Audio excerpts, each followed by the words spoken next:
मैं भी सोच रहा हूँ कि मैं भी अपनी एक नई पार्टी को खोलूं जिसका नाम होगा MVP, मानव विकास पार्टी। क्या आपको पता है दोस्तों कि आज के ज़माने में अपनी कोई भी चीज़ को पब्लिक में फैलाने का ज़रिया क्या है? Social medias.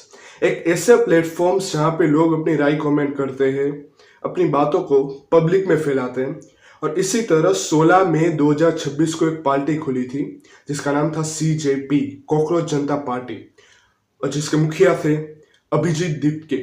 और कॉकरोच जनता पार्टी के बाद अब इश्क करो पार्टी, ऐसी पार्टी खुलने को आई है जिसके मेन प्रवर्तक और मेन मुखिया है ये, जिसका नाम है जस्टिन मार्कंडे काजू, जो कि पूर्व न्यायाधीश रह चुके हैं सुप्रीम कोर्ट के।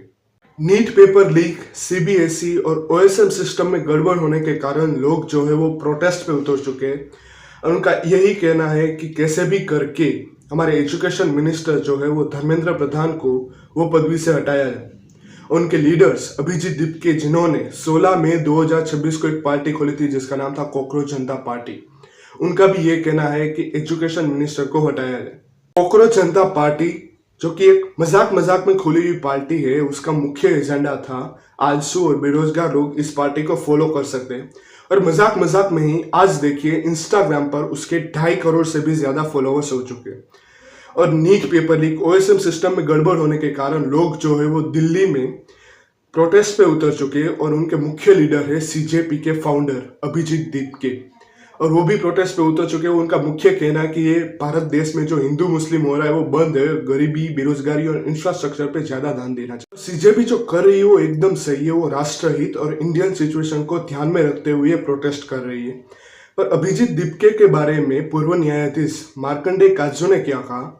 उन्होंने कहा कि अभिजीत दीपके बेवकूफ है और ये भी कहा कि अगर एजुकेशन मिनिस्टर रिजाइन कर भी दे और दूसरा एजुकेशन मिनिस्टर आए तो उससे क्या फर्क पड़ने वाला है। फिर उन्होंने ये भी लिखा कि हम अपनी एक नई पार्टी को आमंत्रण देते हैं जिसका नाम है IKP, इश्क करो पार्टी, और इस पार्टी का मुख्य एजेंडा है गरीबी और बेरोजगारी पर सरकार से सवाल उठाए जाए और 44 वर्ष से ज्यादा उम्र के लोग ही इस पार्टी में शामिल हो सकते हैं। वैसे जब मैंने ये वीडियो बनाई थी तो उसमें मैंने कहा था बीजेपी गवर्नमेंट की एंट्री और PM के 2014 से लेकर 2026 तक का PM करियर के बारे में मैंने फुल डिटेल्स में बताया था। तो उसके साथ साथ मैंने और भी कई पॉइंट्स को रिकवर किया था, जैसे कि poverty, unemployment, better infrastructure, standard of living के बारे में बताया था। हमारी मुख्य समस्या, भारत देश की मुख्य समस्या, ये 4 पॉइंट है। ये 4 पॉइंट जो है वो भारत देश की ग्रोथ के बीच में पत्थर की तरह खड़े हैं और वो सिर्फ सरकार से नहीं हटाए जा सकते। हम सबको साथ मिलके इस पत्थर को धक्का देना पड़ेगा। अगर ये 4 प्रॉब्लम सॉल्व हो जाती है तो इंडियन ग्रोथ को कोई नहीं रोक सकता। अगर आपने ये वीडियो अभी तक नहीं देखा तो मैं लिंक जो है वो डिस्क्रिप्शन में डाल दूंगा, आप देख लीजिएगा।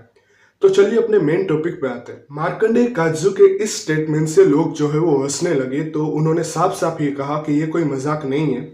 और उन्होंने ये भी लिखा कि हमें आंदोलन से भी ज्यादा एक चीज होती है जिसका नाम होता है राष्ट्रहित, तो राष्ट्रहित के बारे में सोचना चाहिए। इसी राष्ट्रहित के लिए उन्होंने IKP में जुड़ने का कहा। और दूसरी तरफ कॉकरोच जनता पार्टी के मुखिया जो है अभिजीत दीपके एक ही रट लगाए हुए हैं कि कैसे भी करके धर्मेंद्र प्रधान को एजुकेशन मिनिस्टर की पदवी से हटाया जाए।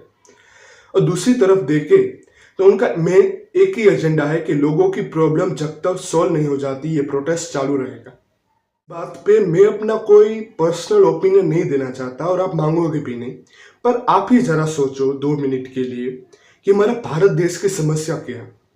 गरीबी, बेरोजगारी, इंफ्रास्ट्रक्चर, स्टैंडर्ड ऑफ लिविंग, 4 चीज जो है वो इंडियन ग्रोथ को रोक रही है। इस शख्स को जानते हो? ये है अब्राहम मास्लो, जो कि एक साइकोलॉजिस्ट हैं।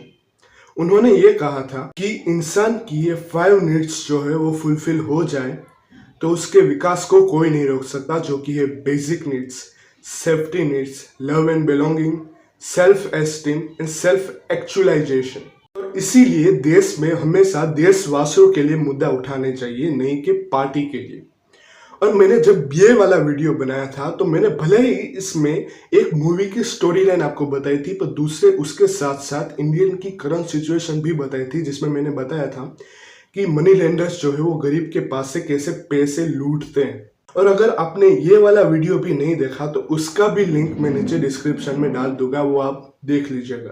गरीबी और बेरोजगारी का सवाल सरकार से पूछने का काम ये दोनों पार्टीज करी। हालांकि आईकेपी का इतनी अपग्रेड्स अभी तक नहीं आई हुए, पर सीजेपी ये काम करिए तो मेरे ओपिनियन से ये दोनों पार्टी अपने हिसाब से अपनी विचारधारा से एकदम सही कर रही है, क्योंकि सरकार से गरीबी बेरोजगारी के सवाल जो है वो उठाने ही चाहिए।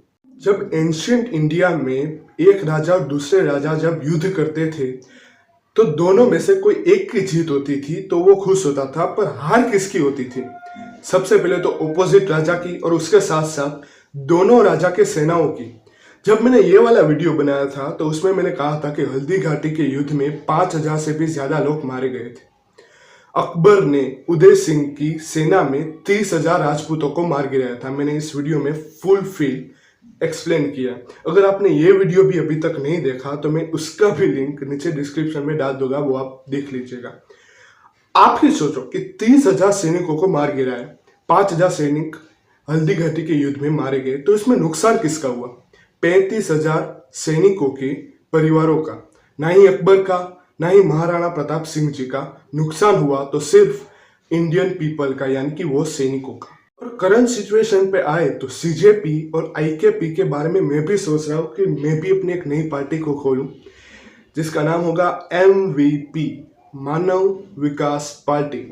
इस पार्टी का एजेंड होगा अमीर और गरीब के बीच में कोई भी भेदभाव नहीं होना चाहिए, धर्म के नाम पे कोई भी दंगे नहीं होने चाहिए, सभी धर्मों को सम्मान देना चाहिए। और जो भी लोग मेरी इस बात से सहमत है वो इस पार्टी को जोड़ सकते हैं। इसके बारे में आपका क्या ओपिनियन है वो मुझे नीचे कमेंट बॉक्स में बताइए।